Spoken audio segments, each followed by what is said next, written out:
Let's Talk Oculus, a VR podcast, is proudly sponsored by the good folks at Patreon. If you want to support the show, join us on patreon.com/Let's Talk Oculus. What's up, Oculus nerds? Welcome back to Let's Talk Oculus, episode 133. I'm your host, as always, Dan from Playtest VR, and later on, I'll be joined by Joe Halper, who is the founder at Happy Manic, who has created this game for phobias called Nope Challenge. And for those of you who are scared of spiders like myself, or scared of heights, or scared of clowns, scared of snakes, and quite frankly just have phobias, don't turn away so quickly, because this game is very, very good, and it even has like a nope button on your wrist, so if things get too intense, you can just smack that nope button, you get sent to a paradise. So check out our interview in part 2. Okay, we're gonna have a little small news segment. There's only 3 things to cover, but then we'll dive straight into the development of the game, the reaction from GDC, and as well as Joe's history. He's been in the gaming industry and in, I guess, the software industry for like 20 plus years, has a ton of experience. So we dive into all of that. And obviously we have a few listener questions trickled in as well. But before we get going, some housekeeping. If you're brand new to the show, normally it's me and my co-host Samson. Samson is off on personal leave at the moment. He'll be back at some point for sure. I've mentioned it in the last 2 podcasts, so I won't spend too much time on it, but he's doing okay, and he will be back as soon as he is ready. Elsewhere, in terms of just like what I've been doing, what I've been playing a lot of Nope Challenge and scaring myself to death with the spiders, and we'll get into that part 2. But just a quick mention here, I've been using the Bobo S3 VR head strap ever since I got it back in February, I think, or early February or so. And I've been loving it, and I put out a YouTube video, and I really, really liked it. I was like, this is way better than the M3 and all that stuff. But I'm not going to lie, I've now gone back to the classic Zyber Elite Strap. So this is like the Zyber's third-party version of the Elite Strap. Not as polished as the Meta Elite Strap. I much would prefer that, but this is good enough, and they sent it to me. And I'm not going to lie, having the lightness on that head strap is been really nice. Has been really nice. So I've gone back to the old school. I'm pretty much back to standard Quest 3 configuration, and I'm not gonna lie, I'm really enjoying it. It's making me play VR more and more. But yeah, the game that I've been playing this whole week has been Nope Challenge, and with the spiders, I'm finding it very, very difficult. But with the heights challenge and the clown, it's really clever how they've made this game and incorporating AI, so things are different every single time. And obviously we get into that with Joe a little later on. Okay, so let's dive straight into the news stories. Okay, we have 3 really small ones. It's going to be a really quick intro segment here. The first one I am super, super excited for. Ultimate Swing Golf is coming next month in May, and Ultimate Swing Golf, normally this is, I'm a big golfer. I like golf games and such like that. Obviously Walkabout Mini Golf is the king, but also Golf Plus is fantastic in its own right. It's a completely different game. But so I won't really be interested in another golf game per se, but the reason why this stands out is that it's done by Clap Hands, who are the developers of Everybody's Golf, or I think in the US it's called Hot Shots Golf. I'm pretty sure it's Everybody's Golf back at home in the UK, but I think in the US it's Hot Shots Golf, unless they changed it recently. Everybody's Golf is such a fun golf game. It's like, I would say, the arcade version of golf. It's still, you're playing like 18 holes and such like that. It's not goofy golf like, Walkabout Mini Golf will be mini golf, or a Mario Golf will have some like goofy elements to it. But this is just like, it's just like a arcade version of the real game. And, they've been going on ever since the PS1 days, and I've always loved their games. But the PlayStation VR version, this is for PSVR 1, that came out for Everybody's Golf. It was a small title. It was not like a full-fledged title. I think it was quite cheap as well. But it was absolutely fantastic. It was so much fun to play. And it was the first time I've actually played golf in VR. And it's because of the arcade nature of it. Think Golf Plus mixes into the Walkabout Mini Golf esque to it. This is like in the in between, in the in between. Sorry. So I'm super excited because the game for PSVR VR1 was fantastic, and obviously now they've kind of branched off Sony and just created their own, basically everybody's golf with a rebranding in a way. Just a couple things here. It's going to feature a challenge mode which has various missions and such that you could do, and you can compete in them to unlock new characters, costumes, golf clubs, and such. There's free play, so you can just hit the course. There's also training mode, and there's going to be online mode for up to 4 players, which is really exciting. So, and one more thing, they're also bringing a mixed reality mode, and I'm actually really excited about that because it looks like it just puts like a golf window, so it looks like a golf simulator. Like if you ever played golf in a place that has a simulator, or like some bars have it now, it's getting quite popular. This looks exactly like that, where you'll have like this giant projector screen basically in mixed reality, and then you're in your living room taking your shot, and it looks like, judging from the screenshot, they've only released one screenshot for mixed reality. It looks like your caddy is going to be in your living room basically, whilst you're playing, which is really cool. But I'm very excited about the mixed reality aspect of it. I think with golf, sometimes especially with Golf Plus, obviously, I get a bit worried doing a full swing just because of my surroundings, even though I know full well I'll be absolutely fine, because you're swinging up and down, and because you're swinging so fast, I'm always worried that I'm going to hit something also. But yeah, mixed reality, I'm excited to play this one. So this comes out in May 16th. So I am absolutely buzzing for that game. Another game that's just come out as our second news story is VR Skater. VR Skater is a game that came out on the PlayStation VR, I believe, and all of a sudden they kind of like ghost dropped it on Quest and Pico. And this is a game that a lot of people have played on PSVR 2 and PC before, and has actually really loved it. Like it's a solid skating kind of game. I don't know if it's going to reach the levels of a Tony Hawk-esque, but it has been inspired by professionals and such like that. And there's a ton of content in the game. There's customizable skateboards. There's individual challenges. There's leaderboards to compete with as well. And it was designed for VR in mind. It's not like a flat screen game that came in. I'm just going to check quickly what Upload VR's review was on the standard version. They said VR Skater is an enjoyable skateboarding sim that may frustrate anyone seeking quick gratification. Memorizing new tricks is tough, making it challenging to master, and a steep learning curve means basic controls only go so far. But if you're willing to invest some time and learn advanced moves, earning gold medals across the maps feels rewarding, but rough edges make it difficult to outright recommend. So that was the Upload VR. It looks really cool. I'm just seeing screenshots as I'm talking here, and you can completely customize your skateboard. Now, I don't know how to skate, but I got really into the tech decks. If anyone got into those, there was a big craze of tech decks back in, was it 2004, 2006, something like that.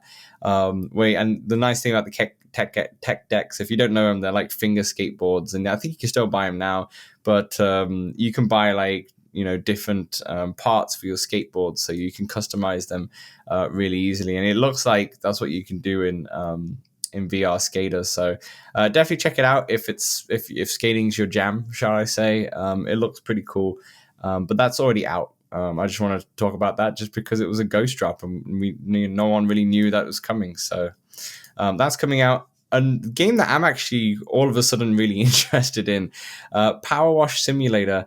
This is our third and final news story. The VR version is getting a SpongeBob SquarePants DLC. Now, growing up, I was maybe a tiny bit too old for SpongeBob. It was definitely my sister, who's 4 years younger, who was more into that. So that's how I got to watch it and such. But it looks freaking cool. It looks really, really cool. You obviously clean up SpongeBob's house, the Krusty Krab. Krusty Krab? Yeah, I think that was Krusty Krab. I'm not mistaking that for Simpsons, am I? I'm pretty sure it's no. Actually, I don't know. I remember like you got the obviously the burger shop and such like that. Hence my knowledge of SpongeBob. But that's already out now. You can get that. It's $8 on Quest, and I think Powerwash itself is $25 or so as well. So if you're into Power Wash, definitely pick it up. I was very tempted, very, very tempted. I think I'm going to still wait though. I'm holding out for that Back to the Future DLC because that's out on the standalone versions, and I really want that to come out on Quest so I can play that one for sure and clean up some of that DeLorean. But yeah, so that's Power Wash Simulator, VR Skater, and Ultimate Swing Golf. It's kind of like the game updates version of this podcast. Before we kick it to Joe for Nope Challenge, I want to just mention, is anyone watching Fallout on Prime right now? It seems like the big thing right now, and I never played Fallout before. I never played any of them, actually. I actually didn't have a clue what it was about. I just knew it was a Bethesda RPG, and I'm not really one to play those kind of games. I'm just, I try, but I just never get to put the investment in. But yeah, I've been enjoying it. I'm 2 episodes in, no spoilers here, but I'm 2 episodes in, and I'm having an absolutely great time with Fallout. It's been absolutely fantastic, and I can't wait to watch the next one. So let me know if you're watching it too. And I'm eager to play the game. The game's now on like a massive sale on the PlayStation. I don't have the Xbox or anything like that. I'm sure PC players probably got it on Steam for next to nothing, but it is next to nothing on PlayStation 5. It's $3.99, that's pounds, so it'll be like $4.55 basically. And the cool thing is this is going to a bit of a flat screen talk. The sales up until April 24th, but then April 25th they're going to bring out a PlayStation 5 update to take advantage of it, as well as I think it's coming out for PC. It's definitely coming out for Xbox for sure. I'm sure you can also mod it on the PlayStation as well. So I might be just late to the game, but I'm super excited because Fallout's been absolutely fantastic. Really, really loving it. But yeah, that will do for me for this very quick part 1. Like I said, in part 2, we're going to be joined by Joe, and we have an absolutely excellent conversation. Honestly, I could have talked to him for hours. He's such a great guy. And I think it was this, he told me that this was his first ever podcast that he's ever done as well. But No Challenge is out next week on the 25th, just like Arcade Paradise. If you haven't seen that interview already, that we interviewed Sam on the show last week about Arcade Paradise. So definitely check that out. And I seem to always be ending these shows saying, we'll see you next week for a regular episode. And I'm realizing we have a few guests in a row. So we actually do have one more guest this month, next week. And I've kind of like added more guests this month just because obviously Samson's being away and it helps him pad out the show. So we'll get back to regular programming after next week. But next week we're gonna have someone from Headspace coming on the show, which I'm super, super excited about. And we're going to talk about their app on Quest, as well as just bringing meditation into the VR space rather than the classic just sit there quiet, eyes closed, but having some sort of immersive interaction, how that helps us with meditation. So I'm super excited for that interview coming up. So that will be next week, and then maybe after that we'll go back to our regular program. Anyway, that will do for part 1. Enjoy the interview in part 2. Hey, we know public lobbies in VR games can be a bit toxic, feel a bit empty at times. That's why we created the Let's Talk Oculus Discord, a friendly community that you can join for multiplayer meetups, general VR chat, the game, and chat about VR, fitness motivation, and there's even a very impressive 3D printing channel. Join over 100 of our community members in the Let's Talk Oculus Discord for free. The link is right in the description.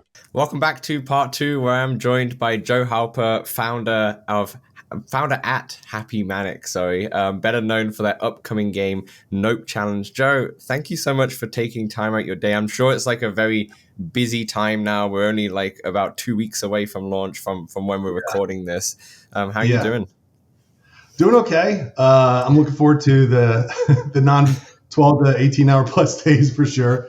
But it's doing pretty good. It is fun. Like I've released so many titles, but this one's pretty special and getting so close to the deadline here. I'm excited for the title itself, to see people playing it, and also I'm excited for the team that's been working on it. And yeah, it's cool. It's really cool.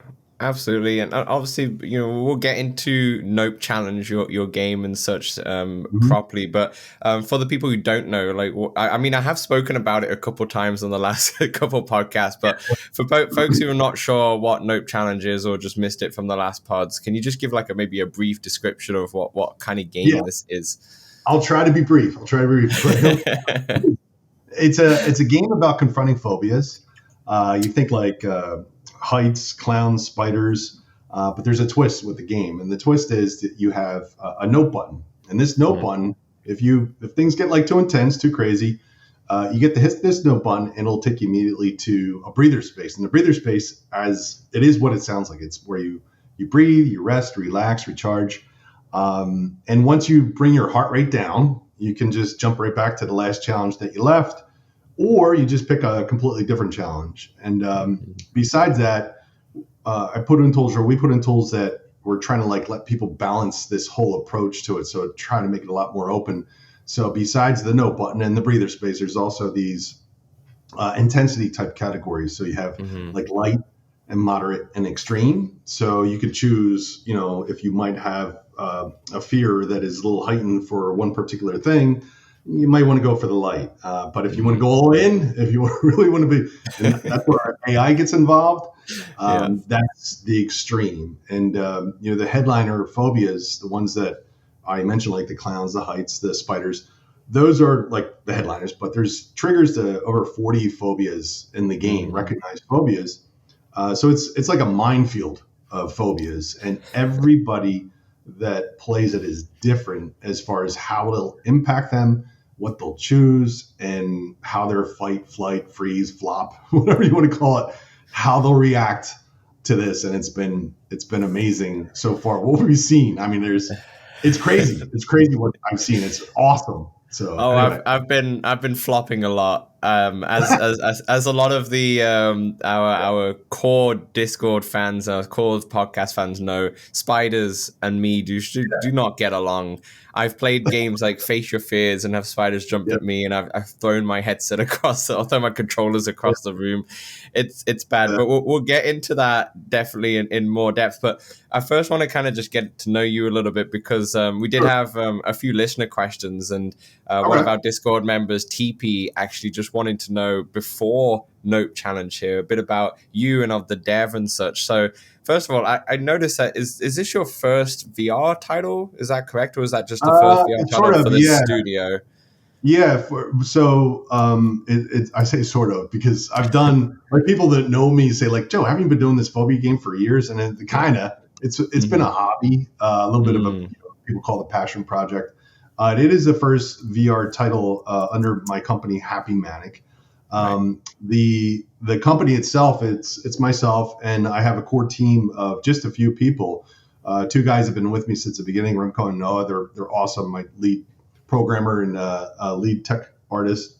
But also have other great people on the team that, Stephanie Bryle, she's awesome with the social. Travis Williams, he does like the QA, and he's great at that. And then I have other people like Alex and Mike and other people that have helped out along the way. And it's a really good team as far as developers are concerned. We've accomplished so much.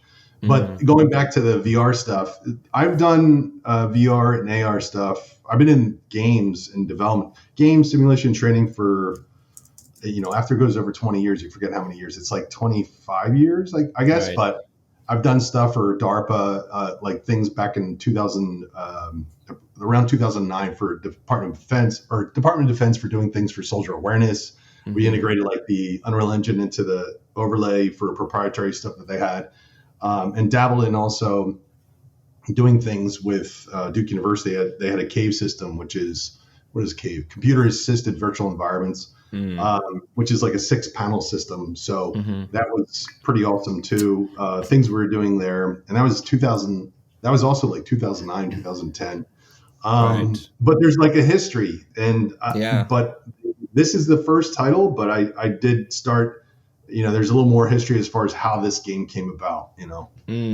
So before we get into that bit of history, I just noticed behind you, you've got like poster for Battlefield. I'm not sure if people can Yeah, see that. And Battle Front yeah, Frontlines. Is that something to do with you, or is this just games that you really yeah. like? No, I was a producer on Battlefield 1942. That was I co-founded a studio called Chaos Studios. Did Frontlines Field Nice. War. Created back in the day. I used to be like an art director for simulation, but then did a mod for Battlefield 1942 called Desert Combat, which became Yes. extremely popular, and Yeah. it kind of got me started, in more focus with games. And that's where I did the bridge from going from art into production in order out of necessity.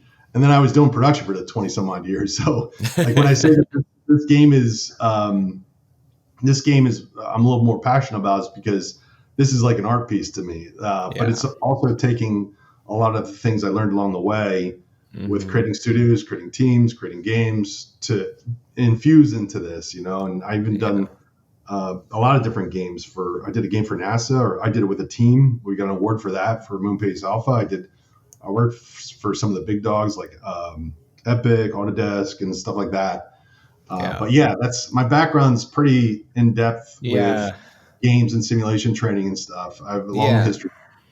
Yeah, Nope Challenges is technically, I guess, your first like VR title, but the experience and such that you've had in the past and such, there's so much there. It's not like you just got up one day and was like, you know what, I'm gonna create up a VR title. No, there's so much stuff in the background, and I think I when I was researching for this podcast, your studio with the people who are in there do have a lot of experience as well. Like there's over 20 years of experience from game development and such, right? The studio itself, it's basically me and a couple of people are like, everybody's like contractor. It's truly like an indie title and self-funded and whatnot. So the people that are on the team have experience in their certain, disciplines, and, with VR, it's so fresh and so new that we're utilizing a lot of the skill sets that we have. We use Unreal Engine, and the Unreal Engine I've been using since Unreal Engine 2.5, way back when.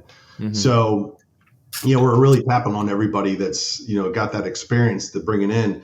And there's been a lot of fail on this title as we developed, a lot of fail, it sounds crazy. It sounds bad, but it's been actually pretty awesome with what we've had to do, because it's a unique title. I'm used to doing open world first person shooters and games for NASA and all that stuff, and really intense games. And this one is more psychological and it's still intense. It's still intense. It's just different intense. Yeah, and it is, and it's like, it was really an exploration and learning as far as what worked for virtual reality, and also what we're getting into with mixed reality. And I did tap on and contract, and I've had a bunch of people like little tidbits help out, just insight, input, just really seeing what they could provide to help us kind of massage what this became. And those people that are like AAA level, like in my network, they have very good, really great experience with doing various games. But when you get into the VR realm, it's a little bit different. You have to be aware of the 6 degrees of freedom. You have to be aware of the immersion with hands. And there's a lot of things that people are learning. And it's, I mean, I could go off on that, like all the differences from a 2D screen to a virtual space to like a learning mechanism to a gaming mechanism. There's a lot. So well, let me ask you this. Like, obviously, you're in the flat screen or the 2D world for so long. Why the transition into VR? Like, was this more of you tried VR for the first time and was like, I want to make something in there straight away? Or like, how did that come about? Like, what was your first kind of interaction with VR tech? The inspiration for this title was, there's a couple things that happened with it. I was really into VR. It's a little different. When I did the Duke Dive, the Duke Immersive Virtual Environment, it's a 6-plane thing. You get in there. Yeah. And that was in 2009. And they have a controller that they would monitor, and it would track that controller. And you have the 3D glasses on. And they had a kitchen. And, I've done VR and stuff like that before. But what really appealed to me was that interactive element with using your hand to grab something, open and Yeah. just like pick things up and drop. And I'm like, that to me is like that. I'm like, that's what I want, you know, because there's a lot to do with your hand controls. It's both like to give you a mental safety as far as being able to protect yourself, but also interact with things and all that. So that really got me going into wanting to do something in the VR space. But I was always so busy. I'm like, you know, how can I do this? I want to do something creative with it. And then I got the opportunity to see, like, during Steam Dev Days, the first Steam Dev Days, which was in 2014, I think it was. It's when they started introducing the Vive, what they were doing. Oculus, I think, was out for a little bit, and I heard about their controllers, and I was like, I gotta try it. I gotta see that. And then, sure enough, with the controllers that they had, I was super pumped, and you know, they demoed it at the, I think, GDC 2016, I believe, 15 or 16 or 15. Okay. And then this is kind of the inspiration of how Nope came about, but Nope Challenge came about. They had the demos that everybody kind of played. They had the blue whale, or the in the blue with the whale, you know. Then they have Aperture Series with the bow and arrow. And I was like one of the first people that was able to just check that out. And I've done VR before, and the one thing that got me inspired on this kind of like vein of doing the things with phobias was Skyworld is another game that was created by I forget who it was Vertigo Games. And the way that they did the exposures is they would show you one experience. You see the whale, you're like, wow, and then you do the bow and arrow, you're like, wow, you know, it's so cool. And then it would go fade to black, and then it would come back up. And it was kind of like a bug in a way that I was a little too far forward in the VR space. And when Skyworld came on, I was on the edge of the platform looking down on the clouds, and my entire body froze. I lost it. Like my head just went, uh-oh. And my lizard brain just went crazy, and I just started shaking, sweating. And I'm like, oh my God. And then the guy from Valve was like, Joe, it's all right. You're standing on concrete. It's cool, man. And I was like, oh man. And that was I'm like, that was cool. That was like, and I've dealt with applications that have people with cognitive disabilities. I dealt with things that were people that had, doing training apps and stuff and to help people out. So I was in that space a little bit, not too far from when I did that. And I'm like, wow, that was so inspiring to me to see that I could get that rush of that feeling being immersed. And then that's kind of what set me on the path. I got one of the first dev kits for the Vive, and I just started cranking on that. And that kind of goes into, you know, some of the things of like how this game started coming to fruition with phobias. Because I wanted to tap into that limbic system. I wanted to get that feeling coming out. And then I had some crazy things happen then. Well, it's really interesting how, like, this is, I mean, I don't know if you could class this as like a horror game. It technically is, because you're going to get scared and such, but like it's not your standard horror game, but it's like, and I've dealt with people that are, you know, that explore a lot in horror and venture in horror, you know, just people that are specifically writing for horror and all that stuff. And it is more on the line of a psychological game, because when you're dealing with phobias, you know, there's a baseline, I guess you could say, and phobias are like a little bit higher than that baseline, because it could be something of a real world experience that you had that affected you, or a hereditary thing that is passed along down to you, and your brain is geared up to protect you. And so, you know, this is like a little more personal to the players that are playing, and everybody's different. And the way that I also described it is like, you know, if you have kids that are climbing in the trees and you see them and you're like, they're climbing the trees, and you're thinking like, how in the hell can they go up there and they're going to fall, they're going to hurt themselves. They don't care. No. They just like, whatever, I have an experience. And then you have one little kid that tumbles out of the tree and breaks his arm or breaks his leg. Yeah. He's got a phobia, and he might have a phobia, he might not. And then, you know, later on, like he'll get near something like a tree, and his brain now has that memory, and it's going to say, you know what? We're going to protect you. We're going to kick in your sympathetic system. You're going to start sweating, and it's there to protect you and alert you and alarm you.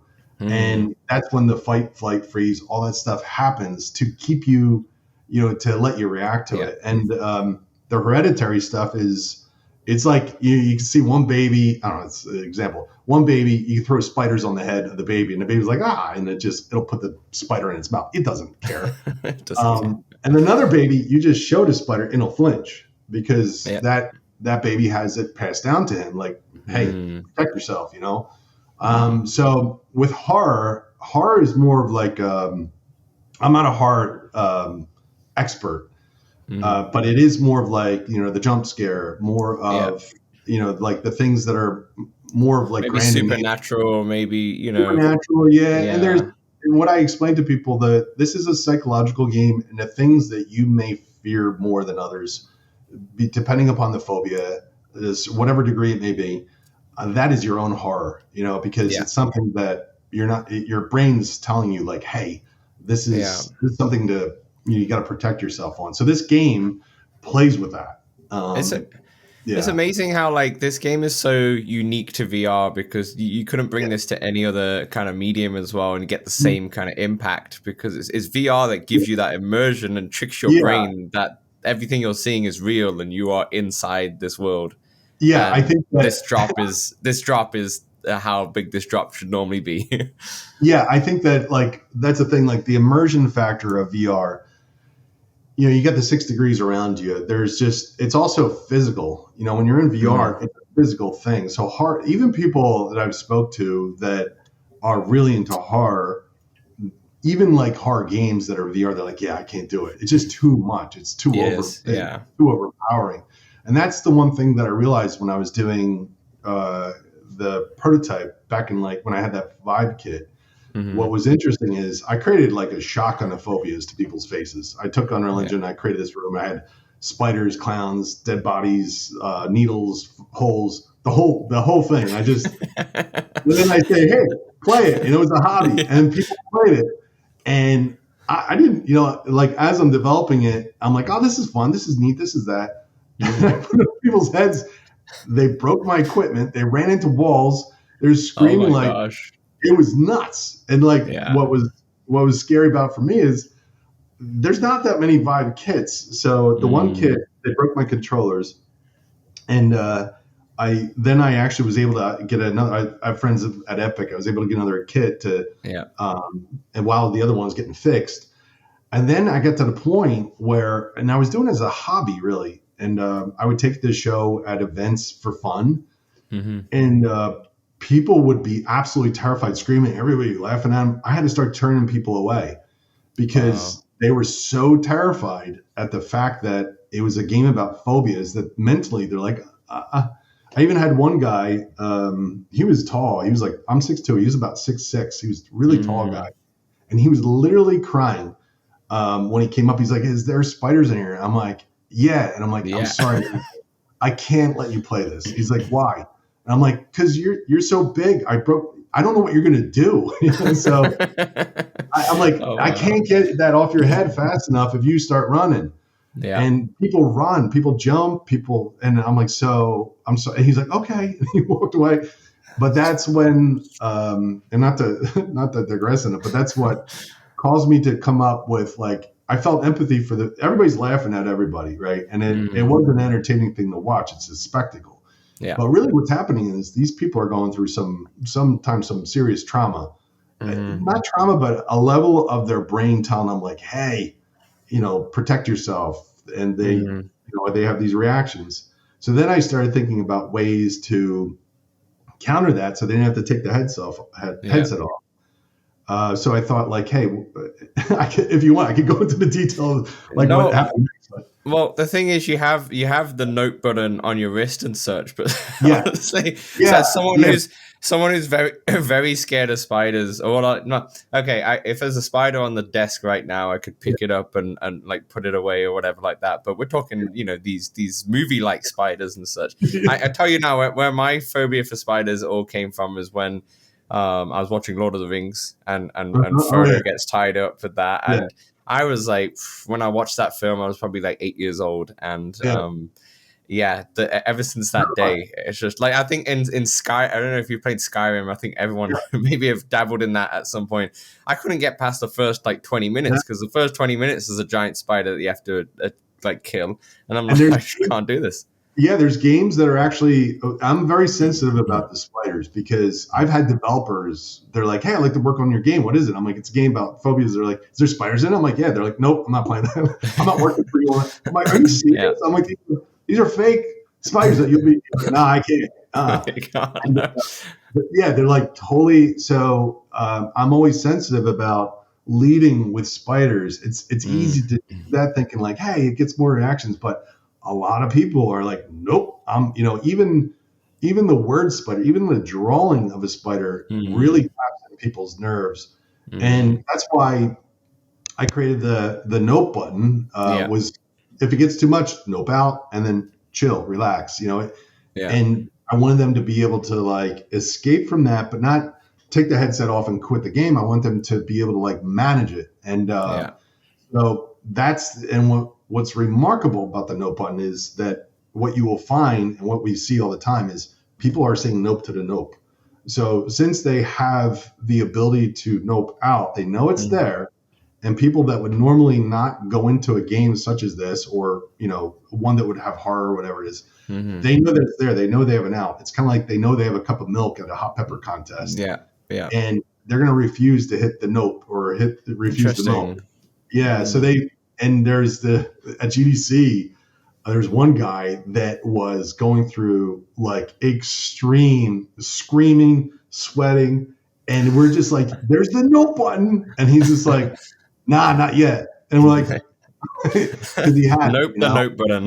Yeah. It's pretty remarkable. That's interesting. Like, I kind of wish we had a psychologist on this show or something, just to kind of see what happens to people's brains when they play this kind of game, and why, like, because they have an out, they are less likely to use it. And you're right. It's like the exit strategy is right there, so they're okay. They know there's a way to get out of this without having to take it off and all that stuff. Yeah, there's mental muscle. Basically, what's happening is what I'm providing, not just with the note button, but there's also the categories, the light, moderate, and extreme. And, knowing that there's a ramp there, knowing that it's basically like what happens is your brain, it's your limbic system, goes into this like complete process of warning you and just alerting you. And it's your sympathetic system. All this stuff happens with your adrenaline, your blood, everything. Your heart rate goes up, your pupils out, all this stuff. And that's like a really magical thing that happens. And what I was seeing when I did the prototype is like, that would happen, but people are like, so I'm trying to create these things that people can kind of like surf that, and stay on the wave of intensity. And they have the note button there, and they can get on a bigger wave with the moderate and a giant wave with the extreme. Yeah. And what people like, and also what I saw in the prototype, which is interesting, is a lot of people would freak out, like screaming, and people would run, and they take the headset off. Some people would be freaking out and doing that. They get back in line. And I'm like, didn't this freak you out? They're like, yeah, I got to try that again. And I'm like, why? It's like, I just got to do it. Because they want to push themselves. They need that. I understand that. I've kind of felt the same. I remember when playing my first proper VR experience was a PlayStation VR 1, and I got Resident Evil 7. And I was petrified. I was like shaking while I was playing the controller and such. But when I took it off, I was like, all right, I got to do it again. Now I kind of gotten accustomed to it, and I understand like the feel of it. I think I can go further. And I ended up beating the game eventually. And to tell me at the start is like, after I was shaking and such, was like, yeah, you're gonna play like 15 hours of this game and finish it in VR. I would have said you're wrong completely, but I understand that. It's just something about it it becomes like you said, it's the nope challenge, right? It becomes a challenge, and you want to go into it, and you're like, okay, yeah, I realized I can't be harmed, I can't be killed. Technically I could die in the game, but I can't physically die here. I'm going to keep going and see if I can do this. Yeah, it's remarkable to see, and everybody's different. Like the other thing too is like it's been really hard for people. Like, how long is gameplay? And it's just like, well, I'm completely desensitized I can speed run this thing and I could get Yeah. it done in a couple hours.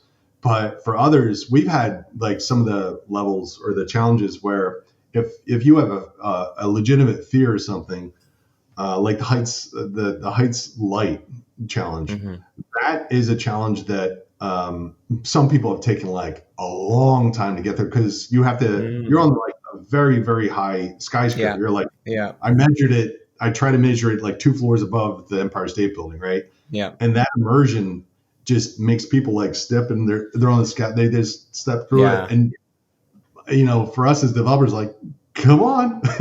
No, like, people, you're right. People can't do it. I put my roommate in the light height challenge, shall I say, and he couldn't do it. And he doesn't even have a phobia of heights or anything. It's just that because of how far the thing, how immersive it is, he just couldn't do it. He was like, he took it off. He's like, I can't do this. He's just like, I can't do this. Well, it is amazing, and I've actually had a professor at one of the universities. I can't say his name yet because, but he specialized in this, and I was like, all right, you specialize, and he went up the elevator, and he couldn't get out of the elevator. I'm like, you can't even get out. He's like, and I'm like, okay, and again, it's like to each person, other people will be like running around like, this is fun, and that's the other thing too, trying to make the game both tapping into what they might fear, but also making it entertaining. That's the other struggle with the game, trying to gamify it and try to have things that kind of pull you through it.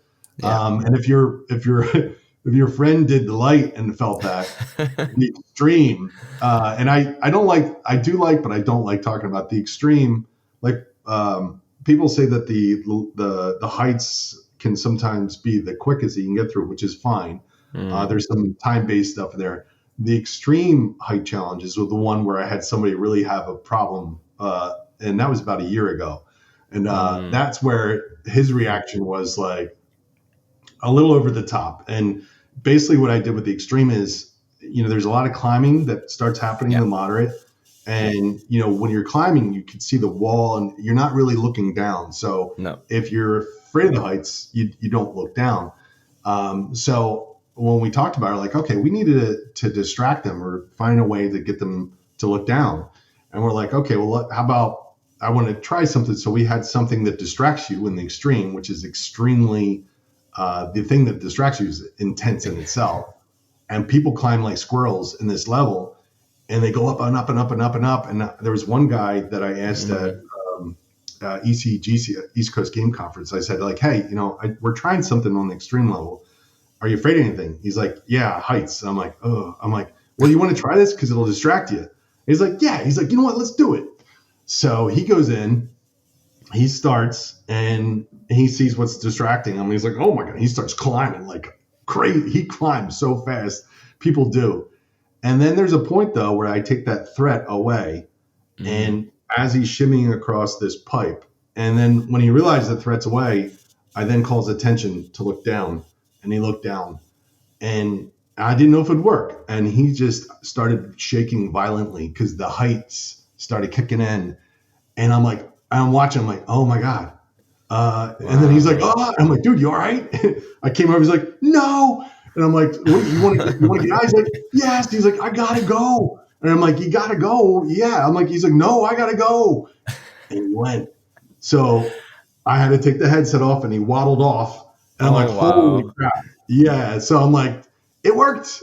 It worked. Yeah. Congratulations. Yeah.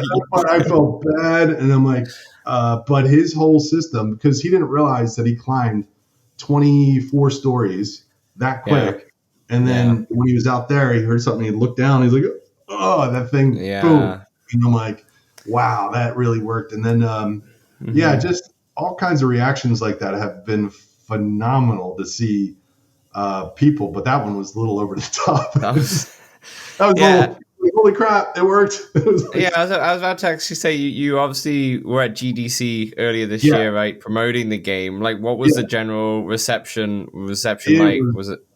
It was nuts. It was really nuts. And it's funny because you're doing development for so long. You're in the trench of like your head's in it. You're going a little minutia thing, and then we're prepping for that. And when we get there, we set up, and like in the morning, we had this one guy. I have a video that I posted. This guy Russell, it's one I mentioned earlier. He was like one of the first, and he was awesome. He's like, what do you got? And I was like, well, I explained the game to him, and he's like, cool. I was like, did you ever do VR before? He's like, no. And I'm like, ooh. And I'm like, all right, I'm going to throw you in extreme spiders. He's like, okay. He didn't know what they. Poor guy, so innocent. Yeah, but he was so awesome and he was the guy that went into it, and right off the bat, he's like, what do I do? I'm like, you got to grab the spiders. And he's like, what? I'm like, yeah. He's like, are you kidding? And then you can see him backing up. He's like backing up, and then you can watch in the video. You can start seeing his sweat go through his shirt. His legs start to buckle. He's screaming, and we're all laughing, and we kept screaming like, dude, you got the note button. And he's like, I'm not going to do it. I'm not going to hit it. And what was crazy about it was there was a news crew from China that left one of the other booths that they were at, and they ran, and there's this camera that came in. I'm like, what's going on here? As he's freaking out, and they're filming it, like, because this guy was screaming. And I'm like, oh my God. So that was the kickoff at like 10, 11 a.m. And then by 12 o'clock, we had word of mouth traffic, and we brought 4 headsets and 4 Quest 3s. And originally I thought, we should be able to do good with 1 or 2. You know, hopefully it'll hold off. We had 4 going, and the batteries were running out, and we had people nonstop, and we weren't eating. We were just like, this is awesome. I think on Friday, Stephanie Browse and I, we went from the morning when it started, and a lot of people waited to play it. And then we didn't eat it until the airport at 9 o'clock at night. It was just insane. It was so incredible. Cool. Yeah, the reactions were incredible. It was really, really, it was fun. It was that in itself. I'm like, yeah, that's cool. I'm good. Yeah, I think this game has, you know, obviously we know Richie's plank experience, a very, very short experience, but obviously, you know, you're on the plank, you're on the top of the height, and that got a lot of traction, even though it was a very small, you know, little kind of like experience, right? It wasn't really a game. I think I love Richie's plank is.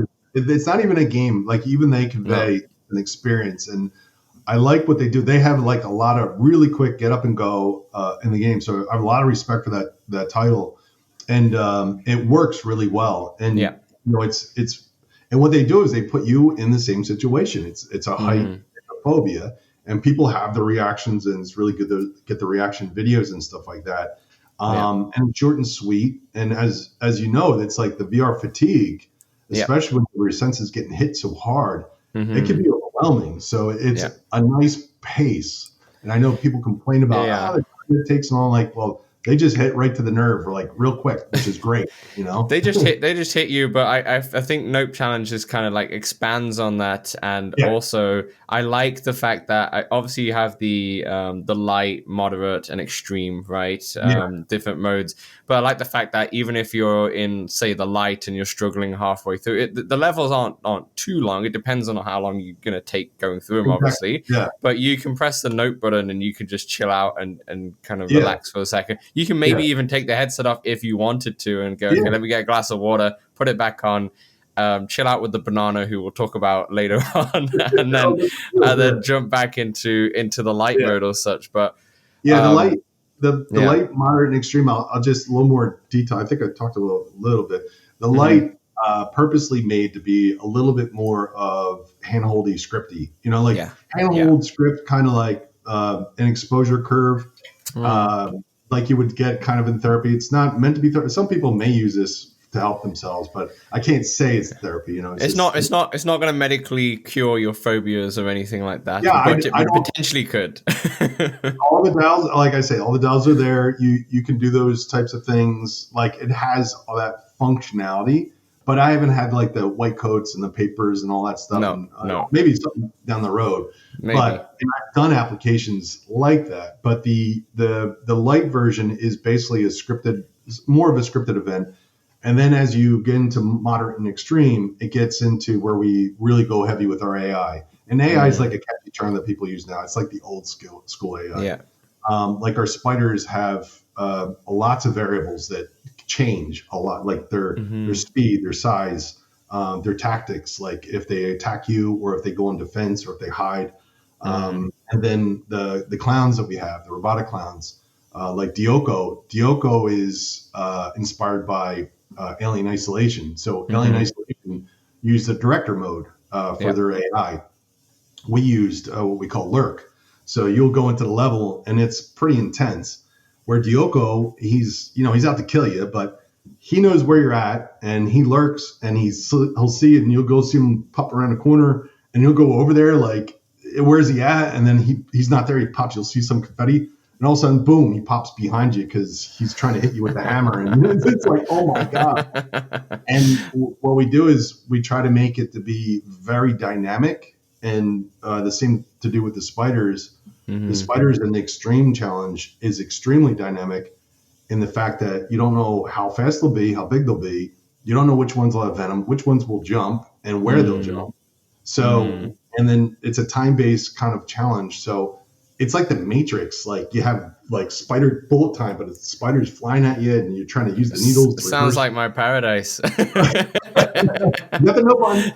But, yeah, but it's a true stacked adrenaline kind of experience game that is a little bit more enriching playing for sure. So is I might be wrong on this, but so essentially, say if you're in the extreme spider challenge, if you go into the extreme, you play the level or such, you say you make it through, you survive, and you come out of it. If you went back in, could the experience be ever so slightly different with the spiders, the way they interact? Yeah, like there's a ready button that you hit, and when you hit the ready button, what happens is it sets the timer. We currently, I think, have it at 5 minutes, and you have to capture X number of spiders. I think it's 10. Yeah. And there's like over 30 some odd spiders in the structure, and it's got multiple floors. Now where they hide, and how big they are, how fast they are, and really which ones, how many of them have the venom, and how many of them actually jump. So you'll go in one time and you'll go in and there's like where they at. You won't be able to see them, and you might see one little one really fast run into the shadows. Now. That one, if you go grab him, he'll do a couple of things. One, he might say, like, I'm going to find another shadow to hide in, or I'll hop somewhere else to hide. Or it might be like, oh, you're coming at me? And he'll come out. And then you see him, you're like, hey, little guy. And then he's now on defense mode. He's going to jump at you. Yeah. And he might just jump at you, or he might jump for your hands to bite. And if he bites you, you got to act quick because you'll die. Yeah. And then you have to use a needle and all that. Now, they'll hide in cabinets, they'll hide in lockers, they'll hide in drawers. All that changes every time. So you might have cool. That's really every time you do it, it's completely different. We randomize it, and that makes it to be so that each time you go in, there's a different experience. So that system I thought would be really cool to have that dynamic happen.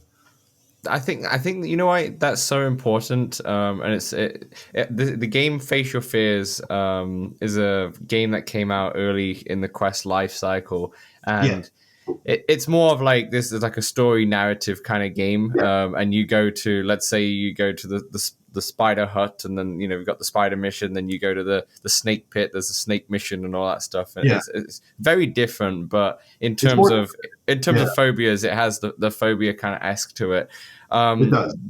The problem with that game, and that this is more just because of me, I remember playing that game. I played it for my YouTube channel when I did one a while ago, and the spider one, obviously being scared of spiders, I was like, you know what? I think I'm going to struggle to get into this. I might just have a look on YouTube to see kind of what it is first, and so I can get some sort of idea. So then when I went into the hut, I was still petrified, don't get me wrong, and I still, when a spider jumped at me, I still threw my controllers across the room, but it was dampened a little bit just because I already seen, where this time, if someone YouTubes Nope Spider Extreme, they can see one kind of instance of it, but it's not necessarily going to get the exact same experience in there, which is more terrifying. I played it hundreds, of course, developing, I played it hundreds of times, and I basically, my hair still raises, and I'm like, I'll be going in and tomorrow, and it's so much, it is fun.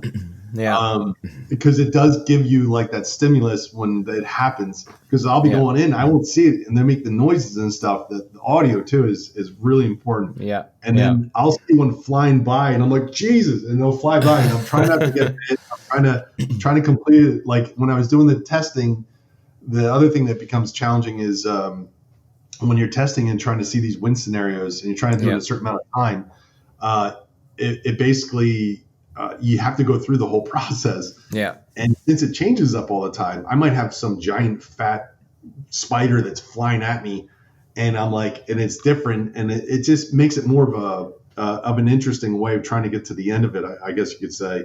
Mm-hmm. So yeah, it is different. Same thing with Yoko and Phil. Those are two clowns, and then also we have Marionette. She's the marionette that you experience in Extreme. She's random as far as when she pops up on you, and that's crazy too. So it's like pretty wild. But you've labeled it as Extreme, right? That's why you have light, moderate, extreme. People can build up to this rather than. And I like in terms of like the light mode the heights was really cool. The visuals are striking. I think it's so important to have the visuals look very good because then it adds to the realism. But I like how in the spider light mode, it's like they'll give you a drawing of a spider and then they'll give you like a toy of a spider. And it's funny you say it because like my mum has a phobia of snakes. I don't particularly have an issue with snakes. There are snakes in this game, and there's, they jump at you and such. And it's not been too much for me because I don't really. It's not bothered, but it's not really passed down. But I know with my mum, like she won't be able to hold like a toy snake. Like if there was one from like Disney World or something, like she won't be able to even touch it. Yeah, I mean, some people, they're just completely terrified, and that's again like. Even when I'm advertising things with the spiders or even the snakes, you have to be careful because people automatically think that I'm just going to throw it at your head. And we kind of do, but it's an extreme. You get to choose if you're ready for that. And in the light, that does start off like an exposure curve where you have basically the drawing, which is typical. That you have the photo and then the toy. And the toys like to give you like a tactile in VR space, be able to like handle it, and then you get one of our like actual spiders, and he's got our AI, and he's a quick little guy, and you have to basically interact with that. And there's been a lot of different ways that I try to approach that, but we just did the basic, and even that. What was funny with it is when I first started it, I had to have you unlock the moderate and extreme. And then people would just play the first ones and they'd be like, that was really scary. And I'm like, oh, wow. When the spiders are flying here? Like, no, and I had to pick it up and put it. I'm like, did you play the moderate? Did you play? Like, no, it's the same thing, right? I'm like, no, like much more intense. So I'm like, let me open up all the gates at the go so people could choose. And I thought that was the best way to do it. So people can have the thrills right off the bat. People that are sensitive, this is a game I want it to be approachable for them. And that's why when you said, hey, spiders are, I'm like, hey, it's like a snake oil salesman. This game's for you. Because you can literally you start in a breather space, which is a calming space. And then you can choose when you're ready, like I'll do that one. And you start at the low with the light, and then maybe you do it a couple times. It's just that's the thing. You do it a few times, and then obviously you graduate to moderate. And I went in the climbing one and the heights one. I went to moderate, and the heights doesn't bother me just because I'm so used to it in VR now. Where when I first did Richie's plank experience, I was terrified, but now I'm so used to it. I know my awareness, but I love the fact that it's timed, so you really want to climb quickly, and that there's some. The thing that kind of spooked me was the climbing bricks that would just disappear after a second or such, crumble and such like that. But then I go, oh, hold on, there's saws, there's a snake. Oh, we're going into this room which has a massive spider as the statue. Such. So they kind of intertwine a little bit, right? But the main thing is heights, the main thing is clowns, the main thing is spiders in each one of those. Yeah, they're like the stars, I guess, of the game. And there are, if you go into the breather space, there is a kiosk that you can go to that it covers all the phobias that are currently in the game. There's like over 40. And I put in there just information about like how they normally treat it and some fun facts. And people really like that because they start learning about it and seeing how common they might be. And that was something fun that I did with my son. He got really into like doing the research with me, and that was wild. But it's cool to have that learning about it, because some people, the more knowledge that you have about these phobias, the better you are to kind of deal with them. Yeah. And I wanted to have some kind of educational aspect for sure. But the entertainment is really the primary focus. And For sure. people are afraid of everything. Everything. Yeah, Like everything. You can find a phobia for everything, honestly. So But, like coconuts, balloons. I would have preferred if you did coconuts and balloons and heights, to be honest. But so obviously you've developed this, kind of been of a passion project. It's a hobby at the start, and it kind of developed into this game how we have today. How did you settle on heights, clowns, and spiders as your like main three?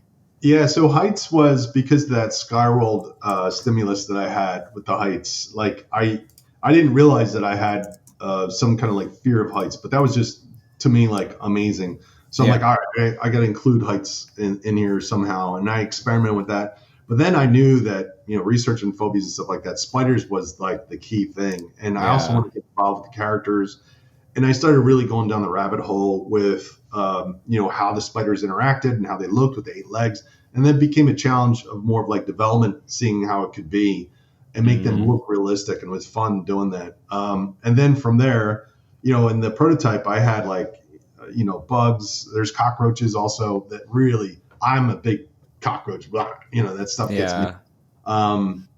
But then the clowns in my prototype, I had clowns that were like, they looked like human clowns, and they were freaky, and they add this level of humor. Like for me, I want to have like a humoristic kind of like tone to it, like some touch of humor, and that allows me to do that with the clowns in some capacity.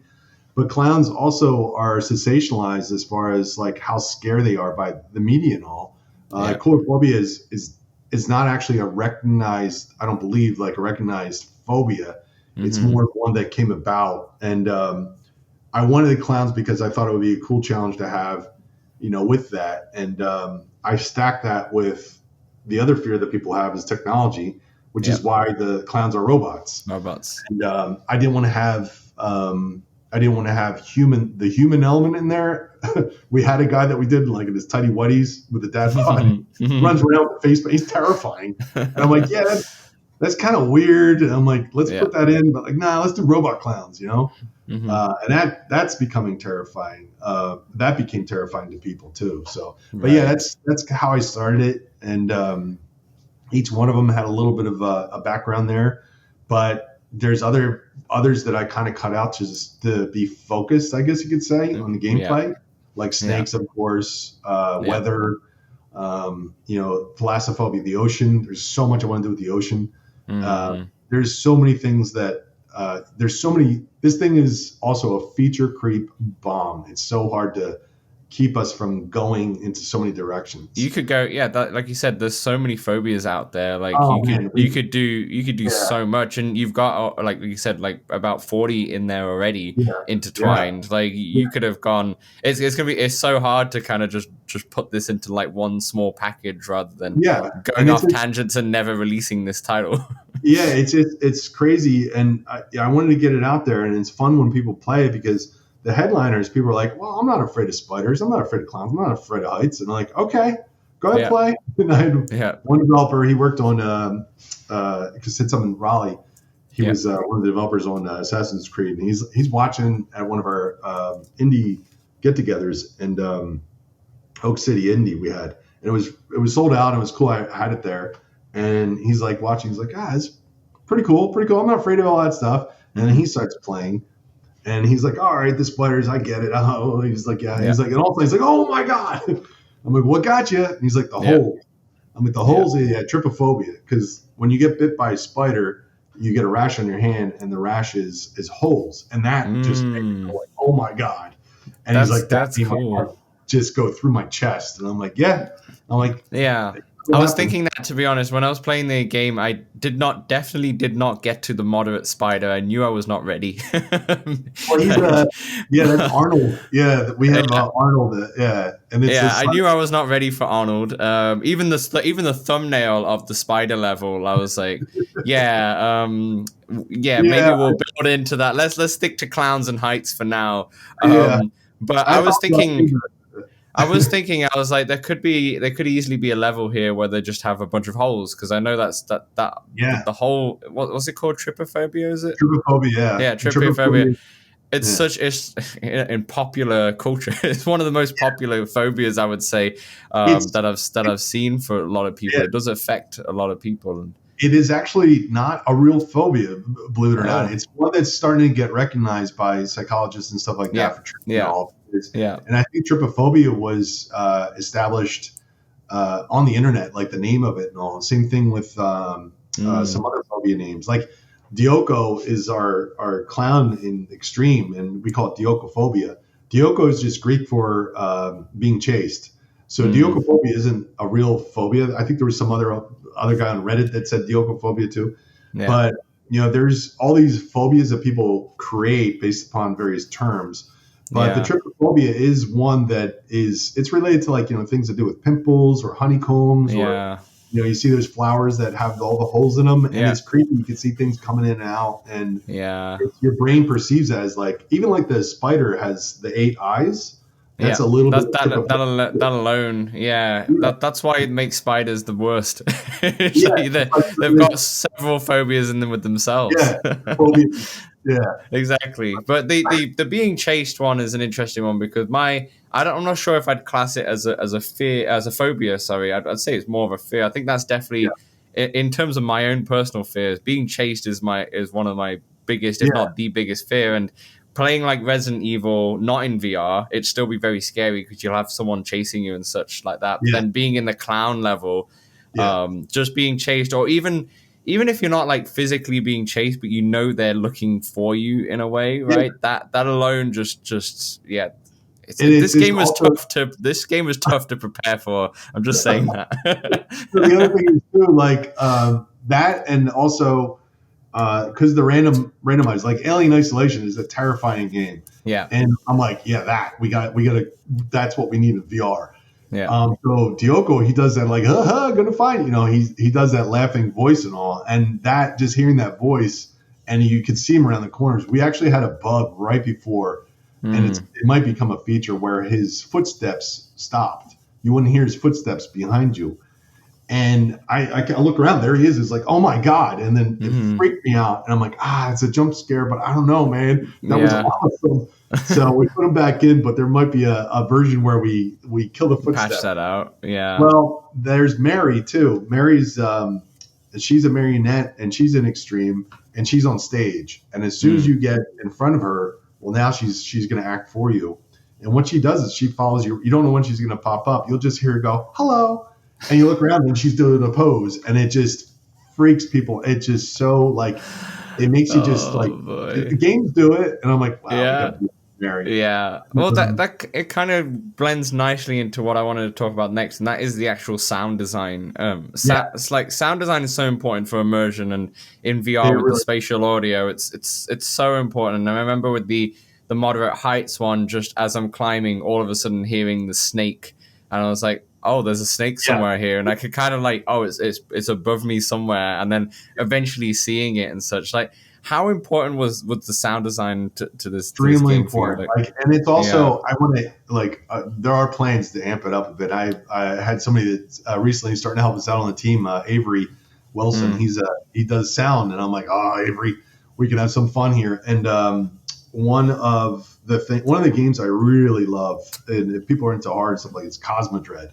If you ever played that one, but it's like a dungeon crawler, and the audio in that is so like spatial, and it's so good, and I love playing just because it really taps into, and I wanted that in the in the game, because you can use it, since it's spatial, it really has such an influence when you're immersed in that world, and you can use it to cue, you can use it to, like, really amp up the anxiety. And there's various things that you can do to, like, really create to be a habitual, like, just for triggering people, and also just directing people and stuff like that. And you can tell when it's off too. Like, with doing VR, like there's various sounds that the more fidelity you put into it, the more immersive that it is. Mm-hmm. And the other one, it's funny, it's a reverse, is Phil. Phil is on the moderate level, and some people say like he's kind of extreme, but he's blind. And his inspiration, of course, is from Half-Life Alyx with Jeff. I don't know if you played with Jeff. Yeah.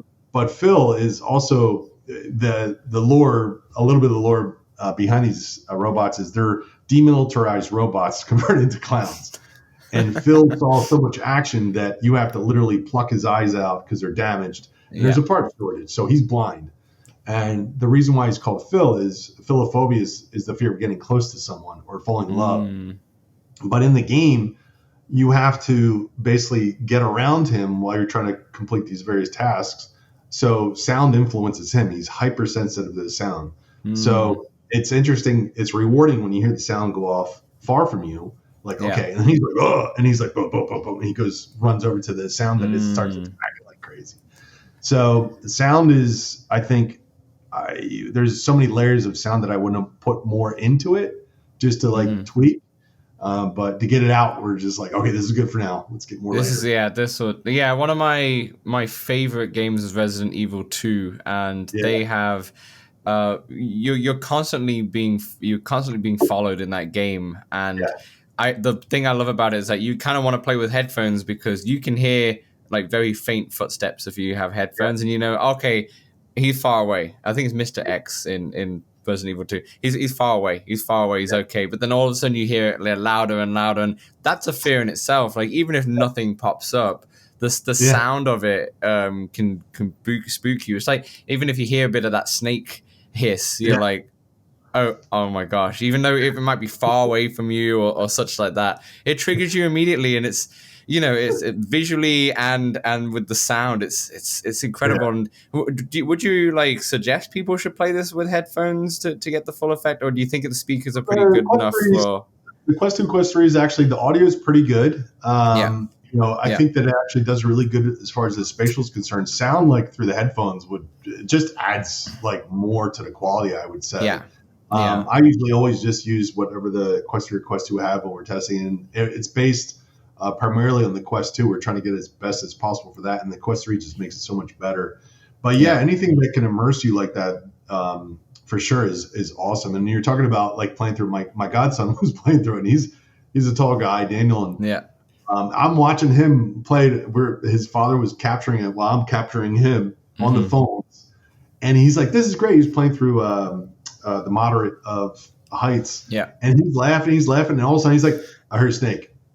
And it's just like you said, he's like, I heard something. I'm like, and I was trying to figure out what's the best range before you hear the snake, you know? And it's like, the other thing is too, is there's a lot of like kind of Jaws effect where the anxiety build up because you don't like in moderate spiders, you don't really see the spider for some time, but just that anxiety, the anticipation of it, it's going to happen, makes people's hearts go higher and higher and higher. And man, the heart rates we've had on this, it's been insane. I'm so intrigued to put slap a heart rate monitor on just to figure out what my heart rate on. Yeah, I actually did. One of the things I like to say is it's the fight, flight, or freeze, right? But I also call it the beep and buzz because I was at I was showing this at like about a year ago, at the same time that the one guy kind of duped himself.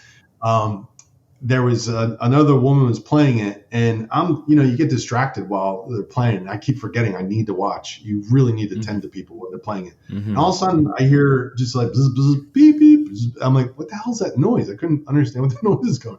It's people's wearables.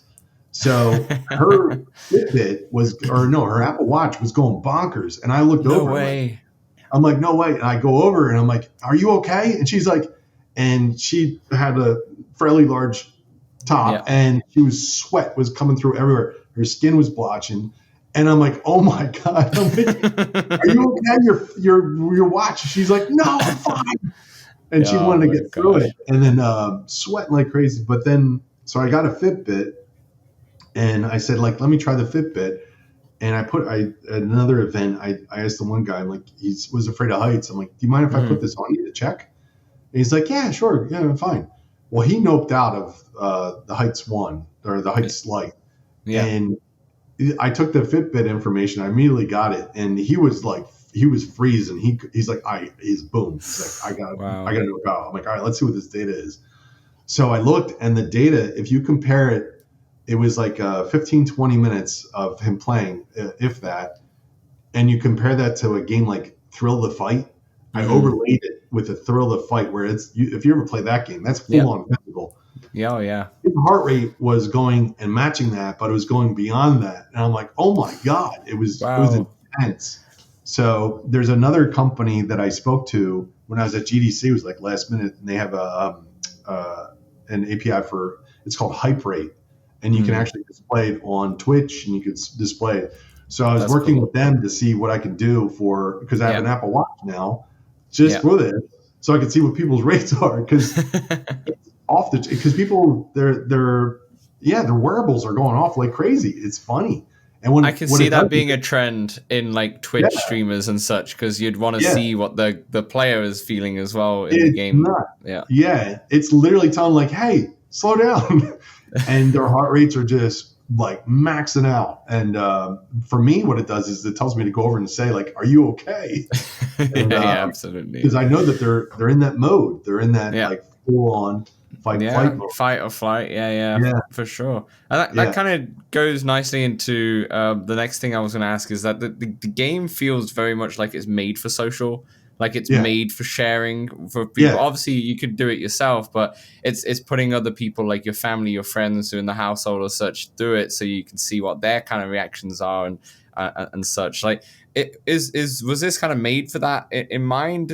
Was that always the intention, or was it just kind of ended up like this just because of how the game turned out? It started as far as just really focusing on how we can create gameplay for these various, phobia-centric topics, and then throwing all the other secondary, tertiary phobias on there too. And I guess what you could say is like, a lot of people are like, oh, you're going to do like real quick experiences and stuff like that. So that people, and instead what I did is the way that we approach is it's like you see a car at the car show, and it's a prototype car and it has all the features on it. I went a little bit more into deep as far as like the tech with our AI and all that stuff. And now what we're doing is like some of the stuff we're looking at for post-release for DLC and all is more of the pass and play. You can pass and play this. Like the first thing that out of the gates that we're doing is teleport, because right now it's smooth. Yeah. So I'm trying to make it so that it's as approachable by as many people as possible and very fast, so that people can actually get up and go. And because you want people to be able to you want one person to play it, and you want it to be short enough so the other person gets their chance. And, there are some certain gameplay parts about it that are a little bit longer. Like you can play spiders, it's 5 minutes, right? And you're going to see some fireworks go off. I mean, really see some fireworks. But I wanted to make it so that, we have all this kind of tech to support these for not just what's happening with the VR, but our plans for mixed reality as well. But yeah, I think it is definitely something that is a social. We had crowds watching during GDC. We had a camera fly around the corner. It's like, what's going on? I'm not surprised. I'm not surprised. This game's made for it in a way. Yeah, it's like, for what I'm doing is I want to make it so that you get people into this mode of where they're having this happen to them and they're enjoying it, but they know they have an out and people can watch it and know that there's, instead of them being terrified and that's it, and like, okay, that was fun watching you freak out. I want to make it so that people have that out and they can tell themselves whether they want to push themselves or not. Because a lot of things I get is like, people are like, nope. They say like, no, I'm not playing that. I want to grab them and give them the chance to play it, but also give them the chance to like manage themselves with it and not have just people laughing at it and be like, no, because otherwise then it just becomes a bunch of experiences in there rather than a proper full-on game that you kind of want to keep coming back to and such. Yeah, right? Exactly. Yeah. And that's the thing too. I did want to make it to be more of a game rather than experience, but I was also being careful because of the psychological aspect and wanting to be able to have one of the things that happened in my prototype is that people, when I didn't have the note button, they'd reach their head, they push their headset up and they take a breath and they put it back on like they were scuba diving. Yes, and I'm like, wow, they need a place to breathe. So that's why I created this breather space. And that breather space has been, and that's also a feature creep area because people can enjoy themselves there. It's a palate cleanser, and there's not a lot of gameplay in there, but I want to put a lot of gameplay in there. I want to do like a mini golf course. I want to do a shotgun range. I want to do all these things. Just something that they can distract themselves with, get more relaxed, and then go back into. Exactly. It's kind of like I also tell people the phobia challenges. The challenges in the game are like the rides, and then the breather space is like the park. And it's just like you can hang out and just chill out. And then when you're ready, after you've done some things, all right, what was I doing? What was I freaking and screaming about? You hop back in and you do it again. It's just like that cycle. So it's a yin and yang type approach. And I think it works really well. And it gives people options that, it's almost also a way for people, if they are getting into VR, to like figure out a way to like step themselves through something that might be particular, because this can get really intense for people. And it gives them kind of like a training ground for other horror games should thank me. No, for sure, absolutely for sure. I was gonna mention our friend the banana. Does the banana have a name? I'm Mr. not sure. Peel, Mr. Peel, yeah, he's got a history. He is. Yeah, go ahead. I'm sorry. I was about to say a full-on history. I was like, I wasn't even expecting that. What I was going to say is that before we kind of get into his history there, I actually don't want to reveal what happens when you first interact with him, because I laughed out loud. It was so funny and such. What I did want to ask, I'm sure you can go through the history in a sec, but I was going to say, who does the voice of Mr. Peel or like the sounds of Mr. Peel? Is that yourself? Or No, we actually what do we use for that? I think it's a mix. Noah does the voice for Phil, and he also does the voice for Mary, and he modulates his voice. I think Mr. Peel's is a mix of, I think, my voice and somebody else's voice, and then sound clips that we had of screams and stuff like that. Got it, yeah.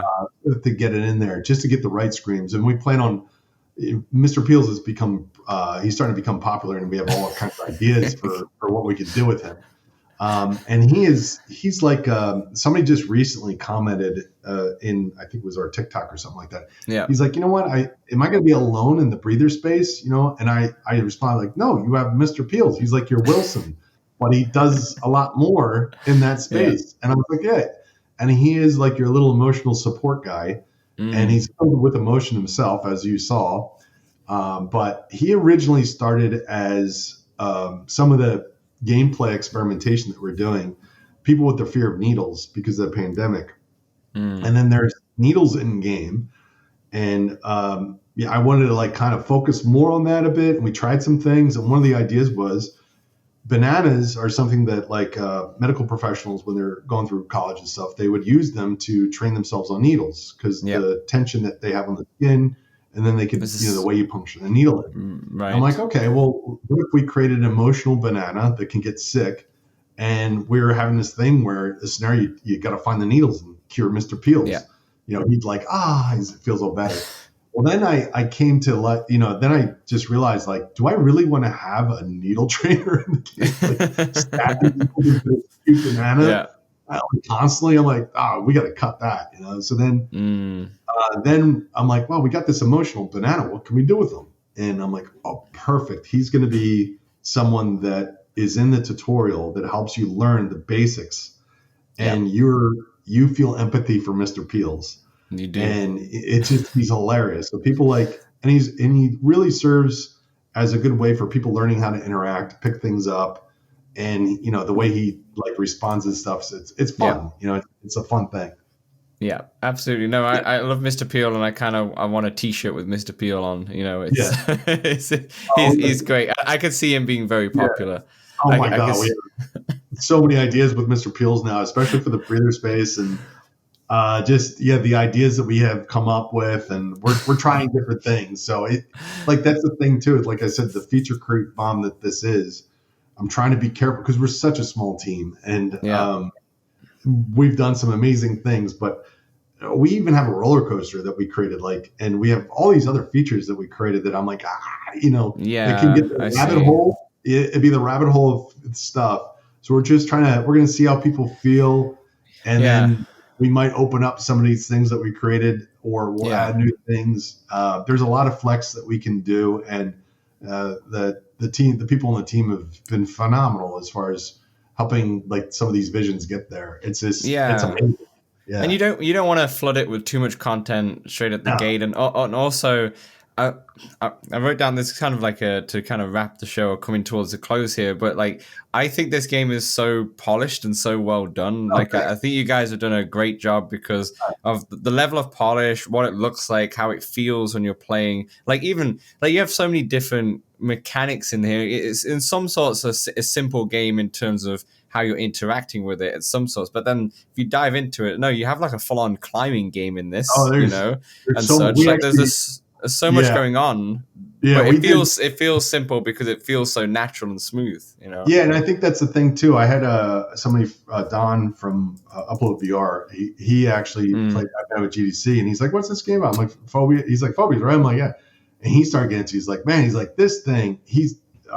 Originally we're going to do 20 minutes, and then he went on for an hour and a half. He's like, "This has got so much game in it," and we were also going through. Because it's hard to have, you can't just have one type of gameplay for these phobias. So, we have mechanical robots that attack you. We have, one of them's blind. We have a marionette that comes up and pops behind you. There's climbing mechanics. There's all these things like Mr. Peels with his emotions, and needle mechanics, and spiders that go everywhere, cockroaches. I mean, with over 40 phobias, it is a lot of mechanics that we developed that not even all of them got into the final what we did, but will come out later. And we have a slew of things too. We built a foundation that lets us have this toolbox to create these various things. And it's interesting to see people kind of discover it as they keep playing. And even, there's just so many ideas and so many things that it's cool. You could probably have lists and lists in the office with ideas, but with that, then obviously looking at post content, and you've alluded to it throughout this podcast already, so I won't get too deep into it. I'm sure there's stuff that you can't really say, but in terms of what kind of direction would you want your post content to be, because there's so many different directions you could take it. Would you rather put more experiences in there, so not only having heights, clowns, and spiders, but having its own dedicated snakes kind of level? Or are you more about curating the 3 that you have and putting more content with the 3 that you have? We're doing a lot of the prioritization to see what we can do post release, and there's enough there, I think, that get some excitement from people and reactions from people, and just really see how people take to what we have. And there's going to be people that enjoy certain parts more than others, and all, and we'll balance it out, quality of life with what we put out there. But there's so many directions that we could do that it really does make it a challenging thing as far as how to prioritize it. Mixed reality is definitely, I know people are like, "Oh, that's the cutting thing." The thing that mixed reality offers is that you are put more into a safety element of your own space. I want to invade that space, of course. Are you going to bring spiders into my home, Joe? Is that what you're saying? Like you said, well, that's the thing. The tech that we have gives us the ability to take what's on VR and make it to be something in the VR space, having robotic clowns chasing you through your house. Sure. Yeah. But there's so many elements that are new that we would like to put in that space, but it also removes a lot of things that make things uncomfortable about VR when you're so immersed, and it makes you focus more on the content that's coming in your space. So there's the mixed reality that we have a lot of designs that we're looking at for that, for the holidays coming up. We're shooting for that, but there's so many things that we would like to do for the other phobias, enhance with the phobias we have. But then you have the breather space, which is the playland of things you can do with Mr. Peels. And then there's multiplayer. There's a whole multiplayer component with this where you can take some of these phobia elements, and I don't want to promote people playing with people as they're in this environment, like if they're watching. That's the worst thing you can do is like interfere with someone. And that's one inspiration I got from Richie's Plank.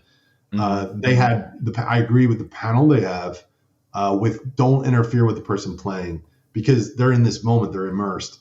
And I put panels up too, you'll see it. But there's a lot of things there's so much stuff we can do. And we're going through that right now as far as the challenge, because we're so small of a team. And if this does like do pretty good, I can then carefully expand the team so that we can go on these other spokes. So I mean, like there's tons. There's tons you could go. Just I'm pretty good at like managing like where we go. Well, that's what I mean. Like you what you've done is great, because it's such a like curated list of content that it's so like dialed in what you have already. It's like an album comes out and there's like 10 solid songs in there rather than 30 songs or so, and there's half of them are good, half of them are not good. It's gonna each thing in there, because there's so much, it's gonna tap on a person in a unique way.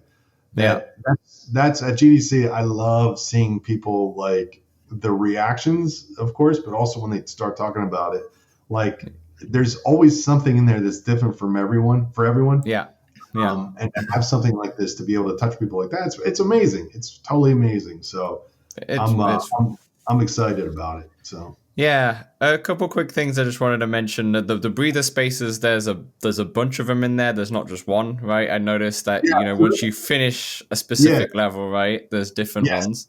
Yeah, so when you're in there, you start at, it's called like the trophy island, and that trophy island has like your achievements, and you get trophies for completing stuff, and people love that. And it's also a good motivator to also push people as far as with the various phobias. And then when you complete like the initial like light versions, you open up, there's a little island that opens up that you can do some breathing exercises. You can pick coconuts, very casual. Nice. It's just meant palate cleansing. Coconuts are a phobia, Joe. You told me that.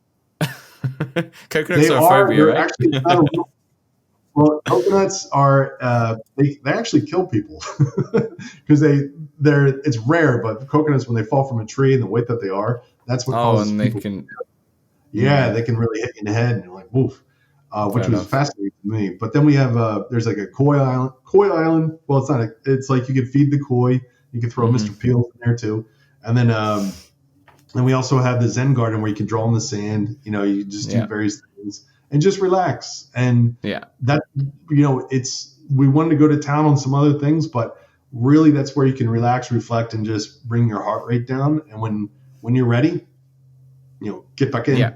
Get back in and try again. And it's the way it works. And so far it's worked out pretty well. Amazing. Fantastic. No, Joe, thank you so much for coming on the show. It's been this game. I remember when I saw this game and I was like, okay, I'm going to have Joe on the pod. This might be very difficult to research and play and get used to. And then obviously when you sent me the code, I jumped straight in and I was like, oh my gosh, okay, here we go. The heart rate was already jumping up. Oh, I was going to actually mention, I forgot to ask her, in terms of that heart rate that you mentioned, is that something that's like in launch, or is something that you'd like to bring in? No, like anything that has to do with that kind of capturing requires like external runs and all that. So it's something that I'm working with. We haven't done anything yet, but like Hype Rate was a cool API out there, and I was working with the CEO on that, but there's nothing in there currently that can tap your heart rate. I guess what I can say is, like, if you have a wearable, go as most people have. I would say set it up like you're going to do a workout, and it'd be interesting to see your heart rate after, because man. And if you have, that's one thing I suggest too. If you have a watch, do the same thing. If you have somebody else that's going to play, put it on them, record it, and then you can see their heart rate throughout the whole experience. It is wild. It is wild to see where it goes. That's amazing. And obviously Nope Challenge releases on April 25th as far as I'm aware, right? Yeah. April 25th. Is it only on Quest for now, or only Quest for now? Yep. There's plans for others. It's just, again, small team and time, budget, and all that. Just trying to, and we'll see where things are at there. And the other headsets too, we're looking at, and even like Apple Vision Pro. was approached by people from there. It's just like, what do you think of that? I'm like, I think it's awesome. I'm like, can you imagine the people breaking that $3,000 headset after the spider? They don't have to. They have the note button. They have the note button. They have the note button. It's fine. They have the note button. Sometimes the note button is doesn't come quick enough. Honestly, sometimes I know. That's is it 2 clicks, 3 clicks? What do we do? I guess with Apple Vision Pro, with the mixed reality features, that would be something very interesting to look at. But obviously, way down the line. I don't know yeah, it could be down the line, or it could be, I don't know. Who's to say? Yeah, who's to say? Who's to say? Yeah. But no, I appreciate it, Jared, especially with recording on a Sunday. I appreciate you coming on a Sunday to take your time. And also, I know that you're... Yeah, for sure. I just also want to give a shout out to TP, Mega Nyans, and Gilman, who all three of them asked questions, which we pretty much answered as we went into this. So, cool. Gilman says, is there meant to be a linear-based story game or a bunch of small choose-your-own type of experience? It's definitely more towards the latter, isn't it? It is towards the latter. And but what you will find is another thing in the game is there are these chips that are distributed throughout the game that you can actually pick up. And it's based on an employee that works for the company that's behind. There's lore, but there's like a deep backstory that, oh my God, I went down so much deep stuff about that. But you can discover like a little bit more of the background of the game based upon these chips that you can then listen to as far as the logs. I did notice the chips. There's one in the tutorial as well. I won't give it away where it's in there, but there is one in there. I was like, interesting. What is this little? I thought there was like a little bug because you just left something in there, left an asset into your noteband, and it uploads the data. Oh, I see. Okay, I got it. And also, love the way you put your note bin on your, or like you put your note band on. It's so immersive and so cool. But I don't want to spoil things, but the tutorial's fun in itself, the interactions, and then you get to meet Mr. Peel and such. But in a very unique way. In a very new way. Okay. Yeah. Awesome. Thank you, everyone. Thanks for everyone for watching. Thanks, everyone, for listening. Obviously, if you're interested in the game, there'll be links below. And I'm sure, I say this with every guest now, I'm sure one of our Discord members would buy it and put the 25% off code in the Discord channel. So definitely join the Discord and you'll be able to snag it. We have a few people in Australia and a few people in the UK who are obviously up early. So they buy the game immediately and put it on there straight away. And nice. Awesome. Yeah. Awesome. Cool. Key people. Perfect. All right, Joe. Thanks so much. And thanks everyone for listening. We'll see you next week for a regular episode. Take care. Awesome.